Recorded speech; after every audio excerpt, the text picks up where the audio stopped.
Olá, tudo bem? Tudo tranquilo? Super animação aí nessa mente, muito amor nesse coração, que coisa boa.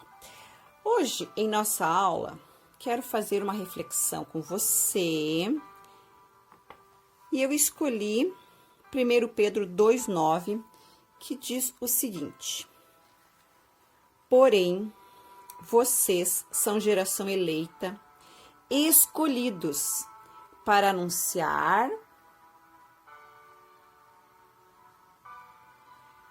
as grandezas daquele que o chamou das trevas para a sua maravilhosa luz.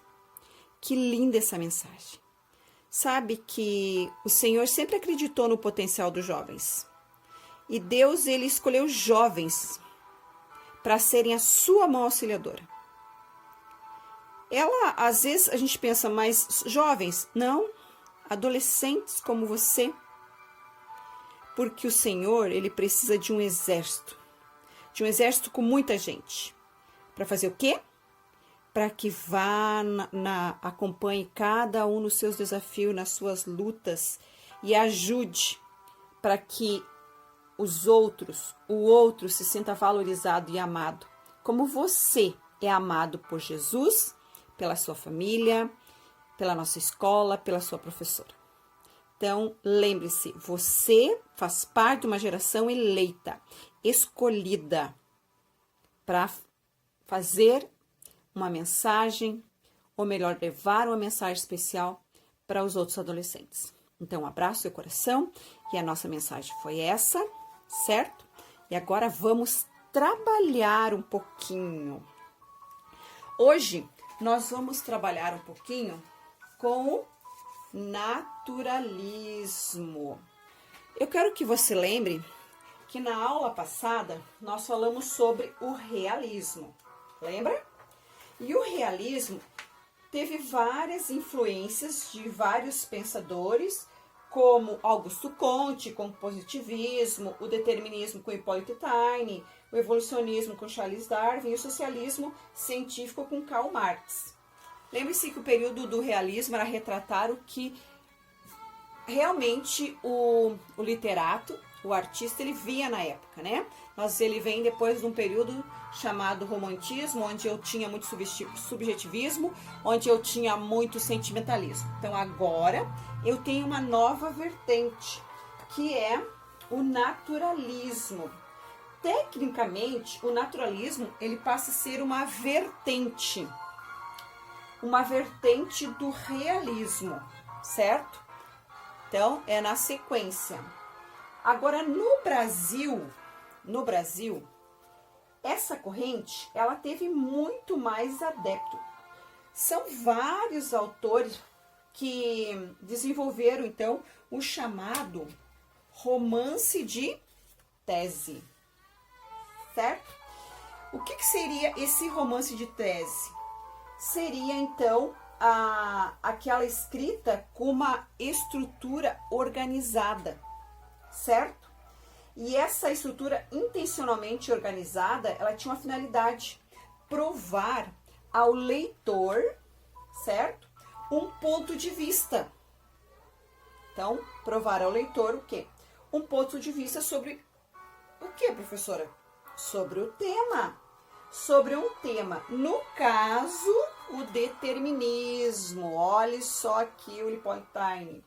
E este é o motivo pelo qual os personagens naturalistas, eles são como objeto de estudo.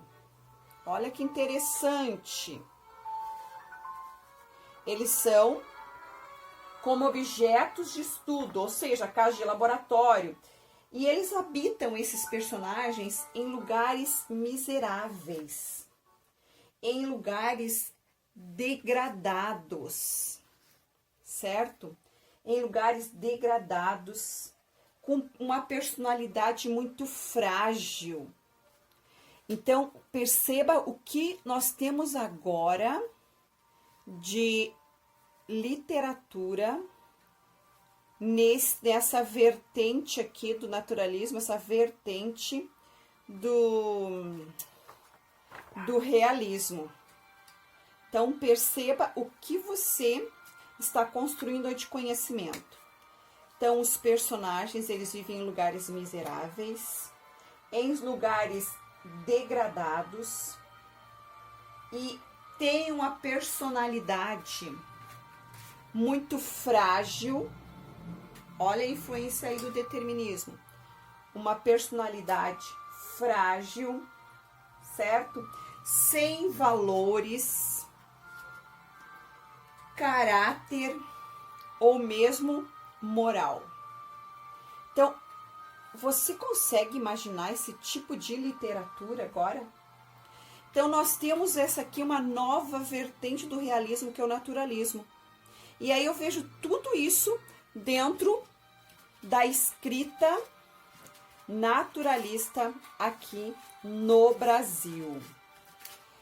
É muito importante você entender que agora nós tínhamos uma nova sociedade, a ciência havia crescido, a economia havia crescido, então precisávamos de representantes para esse novo período. Quem nós poderíamos ver como representante desse período, então? Aloysio Azevedo. Ele foi o expoente do naturalismo no Brasil. Sabe por quê? Porque ele abordava franca e diretamente o quê? Os preconceitos da sociedade na época, a sociedade maranhense. E isso fez com que ele provocasse o desafeto, né, das pessoas ali, e ele então foi obrigado a ir para o Rio de Janeiro. E lá no Rio de Janeiro, ele passou então a viver, trabalhar, certo? Manter-se com a literatura, ou melhor, através da literatura. E aí eu tenho Aloysio Azevedo como o primeiro profissional do país, mesmo produzindo em folhetins românticos para aqueles jornais cariocas, mesmo assim. E nesse tempo ele ainda escreveu grandes obras de um valor imensurável literário. E aí nós temos várias obras, mas há obras que nós vamos ressaltar aqui. O Mulato, Casa de Pensão e agora a obra-prima dele, O Cortiço, certo? Que foi uma obra publicada mais ou menos no ano de 1881. É a obra mais importante do naturalismo no Brasil. O tema dessa obra são os conflitos humanos, certo?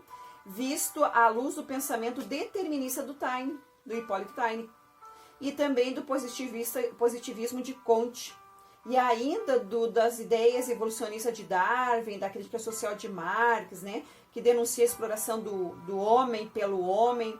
E agora eu tenho Aloysio Azevedo fixando um olhar naqueles tipos humanos, fazendo uma análise daqueles tipos sociais que se manifestam apenas como fruto ou consequência do meio em que vive. Então, eu tenho agora aqui uma nova literatura, onde o próprio Cortiço, ele passa a ser o quê?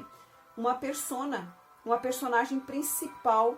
Por quê? Porque simbolicamente, na obra, né, essa obra, o Cortiço, ele apresenta as mesmas características dos moradores, que influenciam, né, o Cortiço, e também são influenciados por ele. E assim eles aproximam-se cada vez mais de quê? De animais que são guiados pelo instinto, na luta pelo prazer, pela satisfação, pela sobrevivência. E aí eu tenho o zoomorfismo, uma característica muito forte no naturalismo. São quando eu comparo as atitudes das pessoas com características de animais. E o interessante nessa obra aqui é que cada um com as suas histórias, com as suas angústias, seus conflitos, e todos eles são membros de um mesmo corpo, que é o Cortiço, representam os conflitos deste momento aqui, certo? Agora, qual é outro autor, professora? Bom, além de Aloysio de Azevedo, o nosso representante maior, com essas 3 obras muito importantes, e destacamos nessa O Cortiço, tem outros também, mas nós vamos apenas relembrar destacar essas, tem também Raul Pompeia. E agora eu tenho o Raul Pompeia, um jornalista, contista, cronista e também novelista, e ele agora faz um retrato. Na obra dele, eu tenho um retrato da sociedade, dos valores, né? Dos valores da sociedade da época. Lembra, estamos falando de Rio de Janeiro ali, certo? E agora também da visão pessimista da vida que as pessoas têm. Então, que obra destaque dele? O Ateneu. Então, essa obra, o Ateneu, vai contar a história de um colégio, né? Que é um romance, na verdade, de cunho autobiográfico, então, porque ele é narrado na primeira pessoa, por Sérgio, um menino que depois de adulto começa a recordar o período em que ele viveu, em que ele estudava no colégio Ateneu, um internato para rapazes. E aí a gente percebe que no enredo dessa obra, nós temos a lembrança de um diário, pois é uma sucessão de episódios que mostra para o leitor o ambiente do internato, que acaba servindo como uma parábola, né? Representando o quê? A visão que o autor tinha da sociedade fluminense e, por extensão, do próprio país, o Brasil.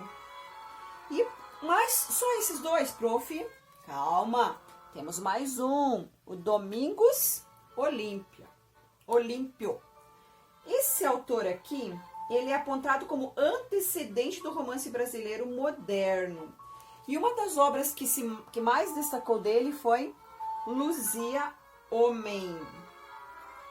E foi essa obra que consagrou Domingos Olímpio como romancista. O que fala a obra, prof? Só um resuminho para você.